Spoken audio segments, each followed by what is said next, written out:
la Fédération française de la randonnée pédestre répond à ces clubs. Ces nouvelles vidéos s'intitulent « Un club, une question ». Aujourd'hui, la dématérialisation. Pourquoi la fédération a-t-elle décidé de dématérialiser les supports d'adhésion ? Suite à une expérimentation réalisée sur la saison 2020-2021, dont le bilan a été positif, de nombreux avantages ont été avancés par les clubs et les comités. L'accessibilité de la licence sur différents supports, la transmission de la licence en temps réel à l'adhérent, la réduction de notre impact sur l'environnement. Le 7 décembre 2020, le gouvernement a promu dans le cadre de la loi d'accélération et de simplification de l'action publique l'article 72 concernant la dématérialisation des licences pour les fédérations sportives délégataires avant la campagne d'adhésion 2022-2023. La fédération devait donc se mettre en état de marche de transformation numérique. Est-il obligatoire de renseigner l'adresse email de mes adhérents ? Il n'existe aucune obligation de renseigner l'adresse email de vos adhérents.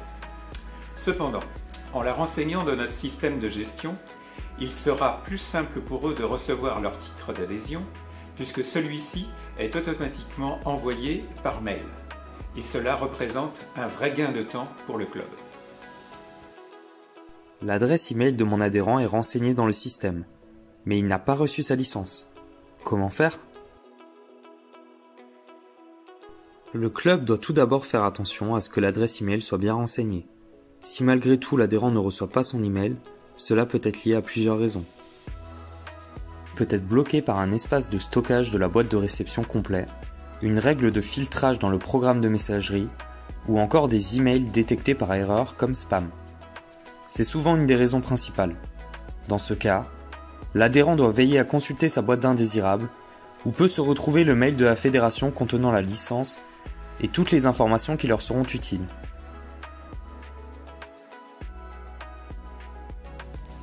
La dernière possibilité est de se rendre sur l'espace Mon compte du site internet www.ffrandonnée.fr pour retrouver les éléments liés à sa licence. Si l'adresse mail d'un licencié est renseignée dans le système de gestion de la vie fédérale ou dans l'espace Mon compte, va-t-il recevoir un démarchage commercial de la part de la fédération ? Aucun démarchage commercial ne sera effectué même si l'adresse email d'un licencié est renseignée, tant qu'il n'a pas donné son accord. Seul l'adhérent peut exprimer ses préférences auprès de son club ou sur l'espace Mon compte du site internet ffrandonnée.fr. Quelle est la procédure pour obtenir la licence d'un adhérent si son adresse email n'est pas renseignée ? Si vous n'avez pas l'adresse email de votre adhérent, vous pouvez à tout moment télécharger sa licence dans le système de gestion de la vie fédérale, puis l'imprimer et la transmettre le plus rapidement possible à l'adhérent. Peut-on utiliser la même adresse mail pour plusieurs personnes ? La fédération permet désormais aux titulaires d'une licence familiale de ne rentrer qu'une seule adresse email afin que le titulaire reçoive toutes les licences des personnes rattachées. Cela permet ainsi à un couple n'ayant qu'une seule adresse email de recevoir les licences dématérialisées des rattachés. En revanche, il reste impossible d'enregistrer une seule et même adresse email pour plusieurs personnes dans le système dans le cadre de licences individuelles. Vous avez d'autres questions ? Rapprochez-vous du responsable adhésion de votre comité départemental ou encore envoyez un mail à association@ffrandonnée.fr.